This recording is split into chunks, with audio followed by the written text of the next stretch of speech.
Hey, Archie, I really regret this purchase that I just made. Well, Rob, what you do next is what's most important. I'm Archie Hoxton. And I'm Rob Hoxton. And this is Last Paycheck, weekly wisdom to help you retire and stay that way. Welcome back to the Last Paycheck Podcast. We're your hosts, Archie Hoxton and Rob Hoxton. And today we're talking about regret, specifically financial regrets, and kind of the most common financial regrets that people report when they take surveys on that topic. And so we'll talk about what they are and how you can avoid having those regrets down the road. You know what I regret? What's that? You know, your mom's out of town with the new grandchild this week. So I've been a bachelor, and I found a pint of Ben & Jerry's ice cream in the freezer, and I ate the whole thing. I have a serious regret because of that. I can feel my double chin wobbling as I talk. It's terrible. Yeah, that I think we've all been there. We know that regret. We're going to talk about financial regrets, though. Yeah. Okay, I'll get back on. Ben & Jerry's can cause financial regret. It certainly it's expensive. Can contribute. Yeah. Yeah, and so kind of across the board, the most common financial regret that's reported is actually not saving enough for retirement and not starting early enough, which I think most people could probably guess that. Retirement is a huge undertaking. Well, and by the time you regret it, there's not a whole lot you can do about that. Yeah. Right? Unfortunately, the way most people retire is they have a huge helping hand from really compound interest and investment returns. And if you start early enough, those kind of kick in and start doing the heavy lifting early. But yeah, that's a common regret because, you know, if you think about the returns that you miss out on over the course of, say, 20, 30 years of saving for retirement, if you start early, you know, they can be significant. I mean, the markets can provide a lot, but it's like we've said in the past, you have kind of, you can imagine like a hockey stick. Your returns are flat for a long time, right? The contributions themselves are doing the heavy lifting of growing the account value or the 401k value or whatever it is that you're saving into. And then towards the end, it's the investment returns that start doing the heavy lifting. And that's where you see that hockey stick, that motion, it kind of goes like this towards the end of retirement. And that's why starting early is so important. Yeah, you know, in getting ready for today's episode, I did a little bit of research. I know that people have regrets, right? Because we talk to clients who are trying to retire and can't because they didn't save or didn't save enough. And interestingly, there was a Quicken survey and a Forbes survey over the last couple of years, two surveys that I saw.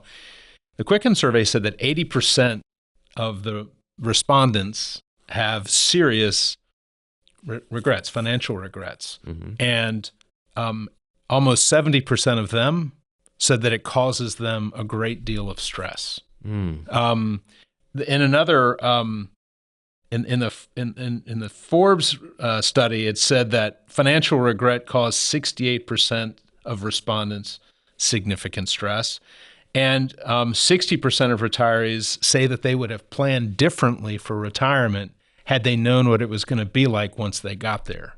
Ooh, that's interesting. Yeah. Also interesting, the Forbes report said that 58% of respondents sought advice. Mm-hmm.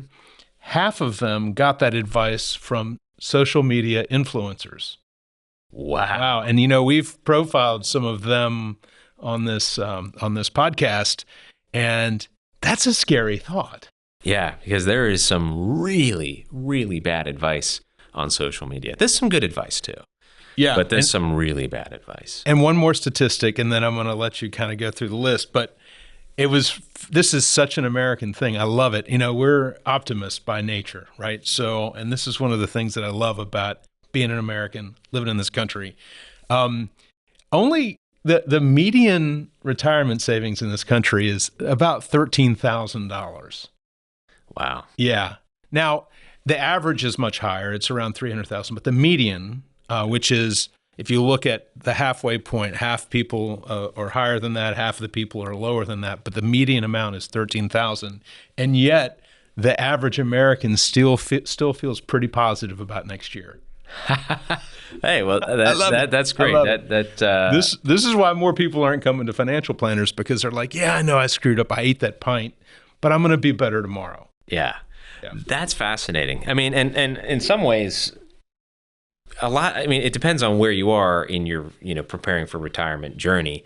If you're really close, that's something to be, I would say you probably shouldn't be all that positive about that. That's a little bit scary it depends on a lot of factors. What kind of income do you have? How much do you want to spend? But one of the most interesting things from that, I thought, was that people had, when they were in retirement, they said that they would have planned differently had they known what retirement was really going to be like. And that is very interesting. And I'd love to drill down more into that. And if we could ask those respondents more, hey, what surprised you about retirement? But they wouldn't return our call, probably, because they're not retired anymore. They're back to work. Probably. Yeah. The other thing about retirement is a lot of times people fixate on the financial element, and it's easy to regret not preparing financially, but there's a whole lifestyle element that you have to reckon with, that you're not going to be working anymore potentially, and you've been working. That's one of your most time-consuming activities, potentially 40 hours a week for 30 or 40 years. Yeah, with all that extra time, there's time to spend money, right? Yeah. What do you do when you go on vacation? You spend more money, right? Oh, yeah. What do you do when you get a new hobby? You spend more money. Whether it's whatever it is. Oh, by the way, I've got 2 sets of golf clubs for sale because I'm getting rid of that hobby. Yeah. Well, that's an expensive one too, especially when you go through lots of balls like I tend to do. Well, and so you may find that you feel like you're on course for retirement. You've got money saved. But if you don't consider how your lifestyle is going to change and how you might find a lot more things to spend money on that you really want to spend money on, but you didn't prepare for that. You just prepared for life as usual, according to how you are currently living. And that might not be enough. So think about that before you have that potential regret. Archie, another regret that I hear people talk about a lot, and this is really coming home to roost right now with interest rates being higher. But the other one is, I just have this online shopping thing and I keep buying stuff and my credit card balance is creeping up. Yeah. Right? When you do that, you are just totally hosing yourself in the future. Right? Yeah. And now with credit card interest rates getting up in the 25% range, oh my goodness. Yeah. You are really mortgaging your future when you don't have your spending under control. And so that's a big regret. That kind of falls into the chunky monkey ice cream category because it might be a small thing that you spend money on with your credit card, just like that pint of ice cream is. If you only do that every once in a while, it's probably not going to have a big impact. But if you do it a lot, you're going to end up in bad shape, whether it be your health or your finances. Yeah. Well, and a lot of times you'll have, two kinds of spending habits that can wreak havoc on your credit card and on your life. You can either be the kind of person who goes out and is pretty disciplined in the day-to-day stuff, but then makes really large impulsive purchases every once in a while that are probably more than you can afford. Or sometimes you're someone who never makes those kind of purchases, but makes lots of little tiny ones that add up over time. Or maybe you're in the category that does both. But I think that using consumer debt and not being careful is another. That's one of the other top financial regrets that I found in my research. It's consumer debt, and sometimes it's not just simply consumer debt. It's things like student loans. That's more common. A more common regret among my generation is going into debt for your education and then not actually utilizing your degree because you found a job doing something else that maybe didn't even require a degree, but you still got the debt. So I think consumer debt, because it's like you said, I mean, you are forfeiting your future earnings to the bank. to the bank. And so you have to be really careful about how much of your income, if any, you want to forfeit into the future to these banks, because that's that much less that you're able to save, right? I mean, if you're closer to retirement, those are claims that someone has against you when you no longer are earning income as a primary, part of your financial life. So those are things to think about, and it's another big regret.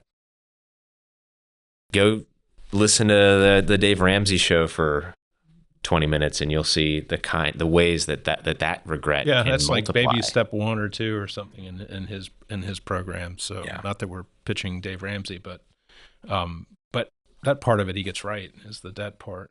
Yeah, another regret. Another regret that I didn't read about this, but I just know this is lending money to a friend or a family member. Oh, right? yeah. They're down on their luck. You lend money. Don't fool yourself into thinking it's a loan. If you want to give them the money and hope that they repay you, just think about it that way. But don't loan money to a friend or family member and then be disappointed when you don't get all of it back. Yeah. Right. Yeah, it's tricky because that also could introduce, when you go in with the expectation of getting the money back, that could wreak havoc on the relationship, could potentially ruin the relationship. It's funny that you say that, because the guy from Shark Tank, Mr. Wonderful, he has this video that he put out talking about his policy for lending money to friends and family. And I thought it was actually a pretty good policy. It was, I'm not going to lend you money. I'm going to give it to you on one condition, that you never ask me for money again. And so that sets some boundaries, a healthy boundary with someone. It also sets the expectation that I'm not going to expect this back. I'm not going to, that you're not going to need to pay me back and feel like you've got to. So it preserves some of the trust in the relationship. I guess it depends on how much they're asking for, that too. That too. Yeah. I mean, so that may not work for everybody. Certainly not blanket advice there, but I thought that was kind of a cool. Hey, Archie, I need about $20,000 for a new bass boat. Could we work that out? I promise I won't ever ask you again. Okay. I've been helping your old man out. We'll talk offline. Okay. Another big one is emergency funds. So, which, we did an episode on this specifically because it's so important. Having an emergency fund that you've got, it's cash, it's liquid, it's there, so that if some cost arises that you don't expect, that's sizable, you can tackle it without going into debt or without, drawing from some other important bucket.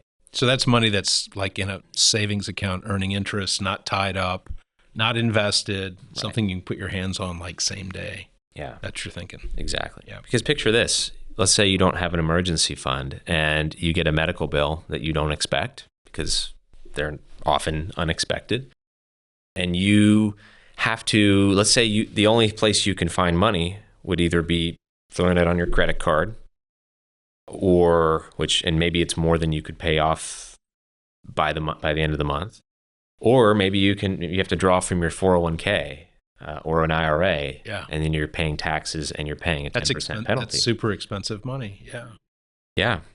Just be smart and have a little emergency fund. 6 months worth of living expenses. That's if you need a rule of thumb, that would be one. Yeah. And start small, I mean, if you can get there eventually, but that really, in my opinion, that should be one of the very first financial milestones. It's up there, and you should have that there, because it prevents unexpected emergency expenses from derailing other parts of your financial life.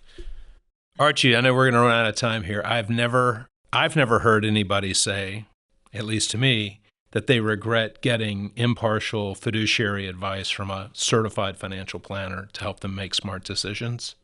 I've heard people say, I wish I'd done it sooner. Yeah.